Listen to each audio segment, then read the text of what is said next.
ಭಾರತೀಯ ಸಂಸ್ಕೃತಿಯ ಆಧಾರ ಸ್ತಂಭಗಳೆಂದರೆ ವೇದಗಳು. ವೇದಗಳು ಶಾಶ್ವತವಾದ ಜ್ಞಾನಸಾಗರಗಳು. ಅವುಗಳಲ್ಲಿ ಅಡಗಿರುವ ತತ್ವಗಳು ಕೇವಲ ಧಾರ್ಮಿಕ ಅಥವಾ ಆಧ್ಯಾತ್ಮಿಕ ವಿಷಯಗಳಲ್ಲ, ಮಾನವ ಜೀವನದ ಪ್ರತಿಯೊಂದು ಅಂಶಕ್ಕೂ ಮಾರ್ಗದರ್ಶನ ನೀಡುವಂತಹವುಗಳು.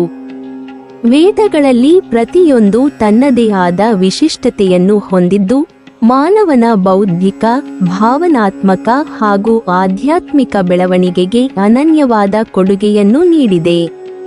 ವೇದಗಳ ಪಿತಾಮಹರಾದ ಶ್ರೀವೇದವ್ಯಾಸ ಮಹರ್ಷಿಗಳು ವೇದಗಳನ್ನು ಋಗ್ವೇದ, ಯಜುರ್ವೇದ, ಸಾಮವೇದ ಮತ್ತು ಅಥರ್ವವೇದ ಎಂಬ 4 ಭಾಗಗಳಾಗಿ ವಿಭಜಿಸಿದರು. ಈ 4 ವೇದಗಳು ಒಂದಕ್ಕೊಂದು ಪೂರಕವಾಗಿದ್ದು, ಒಟ್ಟಾಗಿ ಮಾನವ ಜೀವನದ ಪೂರ್ಣತೆಯನ್ನು ರೂಪಿಸುತ್ತವೆ. ಮೊದಲನೆಯದು ಋಗ್ವೇದ. ಇದು ವೇದಗಳಲ್ಲಿ ಅತ್ಯಂತ ಪ್ರಾಚೀನವಾದದ್ದು. ಇದನ್ನು ಎಲ್ಲ ವೇದಗಳ ತಾಯಿ ಅಥವಾ ಮೂಲವೆಂದು ಕರೆಯುತ್ತಾರೆ. ಋಗ್ವೇದವು ಮಂತ್ರಗಳ ಸಂಗ್ರಹವಾಗಿದ್ದು, ಸ್ತುತಿಗಳ ರೂಪದಲ್ಲಿದೆ. ಈ ಮಂತ್ರಗಳಲ್ಲಿ ಮುಖ್ಯವಾಗಿ ಅಗ್ನಿ, ಇಂದ್ರ, ವರುಣ, ಮಿತ್ರ, ಸೂರ್ಯ, ರುದ್ರ, ಅಶ್ವಿನಿ ದೇವತೆಗಳ ಸ್ತುತಿಗಳು ಕಾಣುತ್ತವೆ.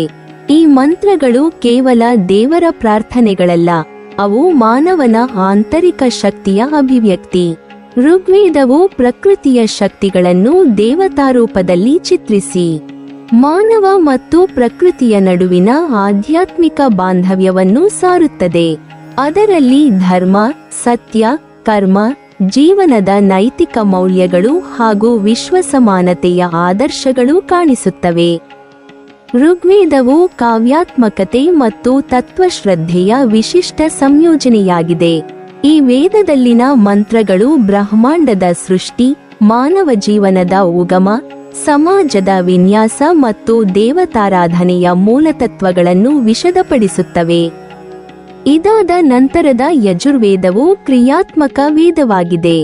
ಯಜುಸ್ ಎಂಬ ಪದದ ಅರ್ಥವೇ ಯಜ್ಞ ಅಥವಾ ವಿಧಿ. ಯಜುರ್ವೇದವು ಯಜ್ಞಯಾಗಾದಿಗಳ ವಿಧಾನವನ್ನು ಬೋಧಿಸುತ್ತದೆ. ಇದು ಋಗ್ವೇದದ ಮಂತ್ರಗಳನ್ನು ಪ್ರಾಯೋಗಿಕ ಕರ್ಮಗಳಲ್ಲಿ ಹೇಗೆ ಬಳಸಬೇಕು ಎಂಬುದನ್ನು ವಿವರಿಸುತ್ತದೆ. ಯಜುರ್ವೇದವು 2 ರೂಪಗಳಲ್ಲಿ ದೊರೆಯುತ್ತದೆ: ಶುಕ್ಲ ಯಜುರ್ವೇದ ಮತ್ತು ಕೃಷ್ಣ ಯಜುರ್ವೇದ. ಶುಕ್ಲ ಯಜುರ್ವೇದವು ಶುದ್ಧ ಸಂಗ್ರಹವಾಗಿದ್ದು, ಮಂತ್ರಗಳ ಸರಿಯಾದ ಕ್ರಮವನ್ನು ನೀಡುತ್ತದೆ. ಕೃಷ್ಣ ಯಜುರ್ವೇದವು ಮಂತ್ರಗಳ ಜೊತೆಗೆ ಅವುಗಳ ಅರ್ಥ ಹಾಗೂ ವಿಧಿವಿಧಾನಗಳ ವಿವರಣೆಯನ್ನು ಒಳಗೊಂಡಿದೆ.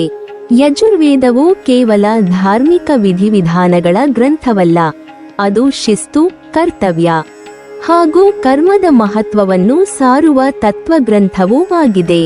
ಯಜುರ್ವೇದದ ಮೂಲಕ ಜೀವನದಲ್ಲಿ ಶುದ್ಧತೆ, ನಿಯಮ ಮತ್ತು ಧಾರ್ಮಿಕ ಕರ್ಮದ ಶಕ್ತಿ ಹೇಗೆ ಜೀವನದ ಸಮತೋಲನವನ್ನು ಕಾಯುತ್ತದೆ ಎಂಬುದನ್ನು ತಿಳಿಯಬಹುದು. ಮೂರನೆಯದು ಸಾಮವೇದ. ಇದು ಗಾನದ ವೇದ. ಸಾಮವೇದದ ಮಂತ್ರಗಳು ಬಹುತೇಕ ಋಗ್ವೇದದಲ್ಲಿರುವ ಮಂತ್ರಗಳೇ ಆಗಿದ್ದರೂ, ಅವುಗಳನ್ನು ಸಂಗೀತಮಯ ಸ್ವರದಲ್ಲಿ ಪಠಿಸಲು ವಿನ್ಯಾಸಗೊಳಿಸಲಾಗಿದೆ. ಇದು ಕಾವ್ಯ ಮತ್ತು ಸಂಗೀತದ ಸಮ್ಮಿಲನವಾಗಿದೆ. ಸಾಮ ಎಂದರೆ ಗಾನ ಅಥವಾ ಸ್ವರ. ಸಾಮವೇದವು ಭಾವನೆ ಮತ್ತು ಭಕ್ತಿ ಎರಡರ ಸಂಯೋಜನೆಯಾಗಿದೆ. ಇದರ ಉದ್ದೇಶ ದೇವರ ಆರಾಧನೆಯನ್ನು ಕೇವಲ ಶಬ್ದದ ಮೂಲಕವಲ್ಲ, ಭಾವಮಯ ಸಂಗೀತದ ಮೂಲಕ ಪ್ರತ್ಯಕ್ಷಗೊಳಿಸುವುದು. ಸಾಮವೇದದ ಪ್ರಭಾವದಿಂದ ಭಾರತೀಯ ಸಂಗೀತದ ಮೂಲ ವಿಧಾನಗಳು ರೂಪುಗೊಂಡವು ಎಂದು ಹೇಳಬಹುದು. ರಾಗ, ಲಯ, ಛಂದಸ್ಸು, ಸ್ವರ ಇವುಗಳೆಲ್ಲ ಸಾಮವೇದದಿಂದಲೇ ಬೆಳೆಯುವಿಕೆಯಾದವು. ಸಾಮವೇದವು ಆತ್ಮಸಾಕ್ಷಾತ್ಕಾರವನ್ನು ಭಕ್ತಿಯ ಮೂಲಕ ಸಾಧಿಸಲು ಮಾರ್ಗದರ್ಶನ ನೀಡುತ್ತದೆ. ಇದರಲ್ಲಿ ಧ್ಯಾನ, ಸ್ತುತಿ ಮತ್ತು ಶಾಂತಿಯ ಮಿಶ್ರಣ ಕಂಡುಬರುತ್ತದೆ. ಸಾಮವೇದವನ್ನು ಭಾವಪೂರ್ಣ ಆರಾಧನೆಯ ವೇದ ಎಂದು ಕೀರ್ತಿಸಲಾಗುತ್ತದೆ. ನಾಲ್ಕನೆಯದು ಅಥರ್ವವೇದ. ಇದು ವೇದಗಳಲ್ಲಿ ವಿಶಿಷ್ಟವಾದದ್ದು. ಇದರ ವಿಷಯವು ಇತರ ವೇದಗಳಿಗಿಂತ ವ್ಯಾಪಕ ಮತ್ತು ವ್ಯವಹಾರಾತ್ಮಕವಾಗಿದೆ. ಅಥರ್ವವೇದವು ಮಾನವನ ದೈನಂದಿನ ಜೀವನದ ಎಲ್ಲ ಕ್ಷೇತ್ರಗಳಿಗೆ ಸಂಬಂಧಿಸಿದ ವಿಷಯಗಳನ್ನು ಒಳಗೊಂಡಿದೆ. ಆರೋಗ್ಯ, ಆಯುರ್ವೇದ, ಮಂತ್ರಶಕ್ತಿ, ಶಾಂತಿ, ಭೂತಪ್ರೇತ ನಿವಾರಣೆ, ಕೃಷಿ, ಸಂತಾನ, ಸಂಪತ್ತು ಮತ್ತು ರಾಜ್ಯನೀತಿ ಮೊದಲಾದ ವಿಷಯಗಳು ಇಲ್ಲಿ ಕಾಣಿಸುತ್ತವೆ. ಇದು ವೈಜ್ಞಾನಿಕ ಮತ್ತು ಪ್ರಾಯೋಗಿಕ ಚಿಂತನೆಗಳನ್ನು ಒಳಗೊಂಡಿರುವ ವೇದವಾಗಿದೆ. ಅಥರ್ವವೇದವು ಧರ್ಮ ಮತ್ತು ವಿಜ್ಞಾನ ಎರಡರ ಸಮನ್ವಯವನ್ನು ತೋರಿಸುತ್ತದೆ. ಜೀವನದಲ್ಲಿ ಸಂತೋಷ, ಶಾಂತಿ ಮತ್ತು ಆರೋಗ್ಯವನ್ನು ಕಾಪಾಡಿಕೊಳ್ಳಲು ಅಗತ್ಯವಾದ ಜ್ಞಾನವನ್ನು ಇದು ನೀಡುತ್ತದೆ. ಇದನ್ನು ಕೆಲವೊಮ್ಮೆ ಭೌತಿಕ ಮತ್ತು ಆಧ್ಯಾತ್ಮಿಕ ಜೀವನದ ಸೇತುವೆ ಎಂದು ಕರೆಯುತ್ತಾರೆ. ಈ 4 ವೇದಗಳು ಪರಸ್ಪರ ಸಂಬಂಧಿತವಾಗಿದ್ದು, ಒಂದರ ಪೂರ್ಣತೆ ಇನ್ನೊಂದರ ಮೂಲಕ ಸಾಧ್ಯವಾಗುತ್ತದೆ. ಋಗ್ವೇದವು ಪ್ರಾರ್ಥನೆಗೆ ಪ್ರೇರಣೆ ನೀಡುತ್ತದೆ. ಯಜುರ್ವೇದವು ಆ ಪ್ರಾರ್ಥನೆಯನ್ನು ಕರ್ಮರೂಪದಲ್ಲಿ ಅನ್ವಯಿಸುತ್ತದೆ. ಸಾಮವೇದವು ಅದಕ್ಕೆ ಭಾವಪೂರ್ಣ ಗಾನವನ್ನು ನೀಡುತ್ತದೆ. ಅಥರ್ವವೇದವು ಆ ಧಾರ್ಮಿಕ ಜೀವನವನ್ನು ಭೌತಿಕ ಜೀವನದ ಅಗತ್ಯತೆಗಳೊಂದಿಗೆ ಹೊಂದಿಸುತ್ತದೆ. ಹೀಗಾಗಿ ವೇದಗಳು ಮಾನವ ಜೀವನದ ಎಲ್ಲ ಹಂತಗಳಿಗೂ ಪೂರ್ಣ ಮಾರ್ಗದರ್ಶನ ನೀಡುತ್ತವೆ.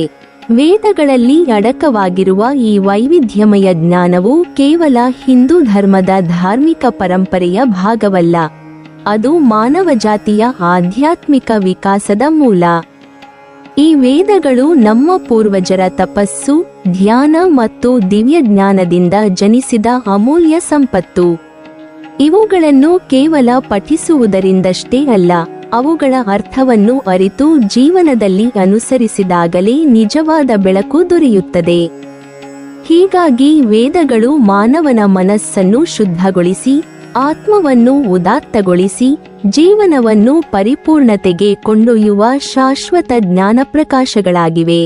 ನೀವಿನ್ನೂ ನಮ್ಮ ಚಾನೆಲ್ ಅನ್ನು ಸಬ್ಸ್ಕ್ರೈಬ್ ಮಾಡಿಲ್ವಾ? ಹಾಗಾದರೆ ಈ ಕೂಡಲೇ ನಮ್ಮ ಇತಿಹಾಸ ದರ್ಶನ ಚಾನೆಲ್ ಅನ್ನು ಸಬ್ಸ್ಕ್ರೈಬ್ ಮಾಡಿ ಮತ್ತು ಪಕ್ಕದಲ್ಲಿರುವ ಬೆಲ್ ಐಕಾನ್ ಅನ್ನು ಪ್ರೆಸ್ ಮಾಡಿದರೆ ನಮ್ಮ ಹೊಸ ವಿಡಿಯೋಗಳನ್ನು ನೋಡಬಹುದು.